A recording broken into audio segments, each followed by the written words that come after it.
दोस्तों, ये बात सच है कि अगर एक देशभक्त के अंदर से उसके प्राण निकाल दिए जाएं, तब भी उसके अंदर की देशभक्ति जाती नहीं। शायद कुछ लोग इस बात पर यकीन न करें, लेकिन आज के इस वीडियो में हम आपको इस बात का यकीन करा देंगे।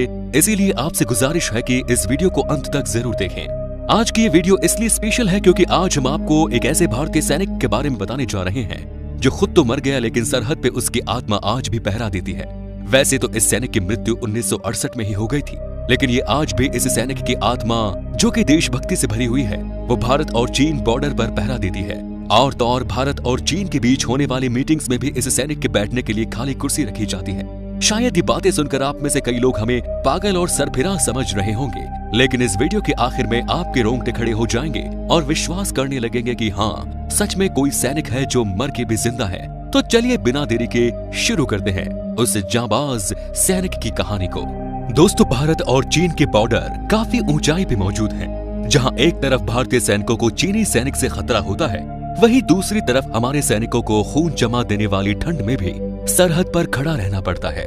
वैसे तो चीनी सैनिक अपनी चतुराई खूब दिखाते हैं, लेकिन हमारे इन जांबाज सैनिकों के आगे उनकी हर कोशिश नाकाम हो जाती है, क्योंकि हमारे सैनिक सरहद पर हर जंग के लिए तैयार रहते हैं। कितनी भी मुश्किल क्यों न आ जाए, भारतीय सैनिकों का कोई बाल भी बाका नहीं कर सकता, क्योंकि भाइयों, इनके साथ एक ऐसा सैनिक भी तैनात रहता है जो न तो इन सैनिकों को दिखता है और न तो दुश्मन देश को।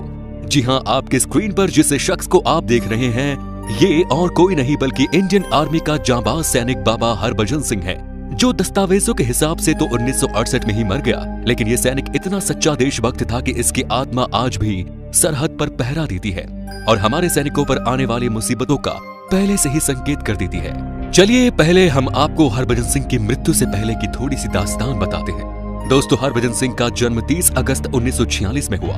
वैसे तो ये ड्यूटी इंडियन आर्मी के लिए करते थे, लेकिन हरभजन सिंह का जन्म पाकिस्तान के सरदाना गांव में हुआ। लेकिन भारत और पाकिस्तान के बंटवारे में हरभजन सिंह भी अपने परिवार के साथ हिंदुस्तान में आ गए।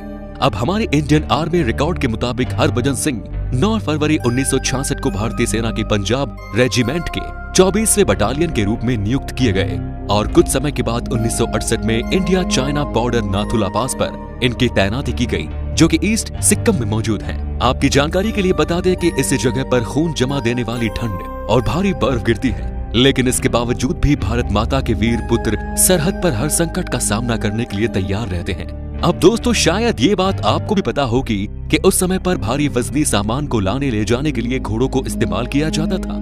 हरभजन सिंह घोड़े पे सामान लाद के अपनी पोस्ट पे जा रहे होते हैं, लेकिन भारी बर्फबारी की वजह से उनका पैर फिसल जाता है और वो नीचे नदी में गिर जाते हैं और किसी को पता भी नहीं लगता। लेकिन जब बाकी सैनिकों को इनके बारे में पता चलता है तो सभी लोग इनकी छानबीन करते हैं, पर कई कोशिशों के बाद भी बाकी सैनिकों को हरभजन सिंह की कोई खबर नहीं मिलती।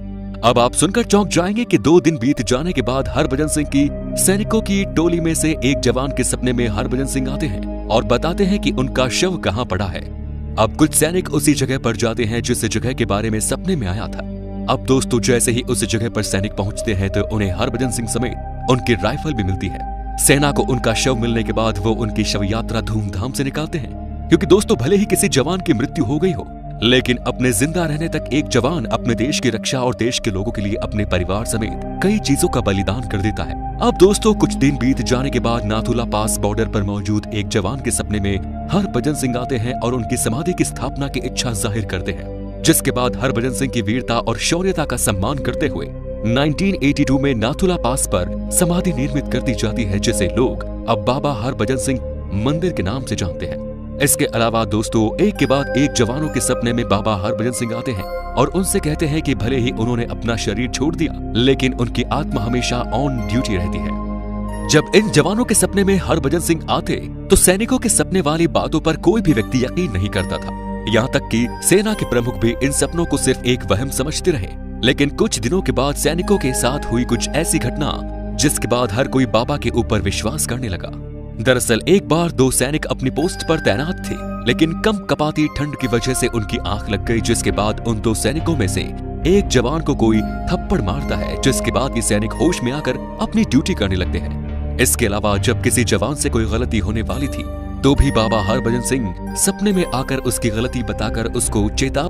अब इन सब घटनाओं के घटित होने के बाद सभी सैनिक और सेना के प्रमुख बाबा पर विश्वास करने लगे और तो और सेना के प्रमुख ने ये भी बताया कि इन सपनों के बाद से हमारे जवानों का मनोबल भी काफी बढ़ गया था, क्योंकि सैनिक यही सोचते थे कि जब कोई जवान मरने के बाद भी अपनी ड्यूटी कर रहा है तो हम भी अपने देश के लिए, लोगों के लिए हर मुश्किल घड़ी के लिए खुद को तैयार करेंगे। सैनिकों को ये विश्वास हो गया था कि उनके बीच एक ऐसा इंसान भी मौजूद है जो हमें दिखता तो नहीं लेकिन हमारे लिए हमेशा सरहद पर तैनात रहता है। शायद आप सुनकर चौंक जाएंगे कि बाबा की वीरता की कहानी न केवल भारतीय जवानों की जुबान पर है बल्कि चीनी सैनिक भी उनसे जुड़ी कहानी बताते हैं। दरअसल एक बार चीनी सेना के प्रमुख ने भारतीय सेना के अधिकारी से इस बात की शिकायत की कि कोई भारतीय सैनिक हमारे इलाके में घोड़े से सवार होकर छानबीन करता रहता है। अब इस बात का पता लगाने के लिए अधिकारी ने कुछ जवानों को इस घटना का पता लगाने के आदेश दिए। अब दोस्तों, जब सैनिकों को चाइना बॉर्डर के पास घोड़े के पैर के निशान मिलते हैं तो वो हैरान हो जाते हैं और अपने प्रमुख को भी इस बात की सूचना देते हैं। अब इतनी तहकीकात करने के बाद ये मान लिया गया कि बाबा हरभजन सिंह की आत्मा हम सब के बीच है, इसलिए जांबाज हरभजन सिंह को लोग बाबा हरभजन सिंह कहकर बुलाने लगे। इसके अलावा जवानों ने नाथुला में मौजूद खाली बंकर में उनका मंदिर बना दिया और उस बंकर में उनके कपड़े, उनके जूतों के साथ ही सभी जरूरत की चीजों को रख दिया। उसी दिन के बाद से सेना ने बाबा हरभजन सिंह को प्रमुख जवान होने का दर्जा दिया। जो भी आदेश या नियम जवानों पे लागू होते थे वो उन पर भी होते थे।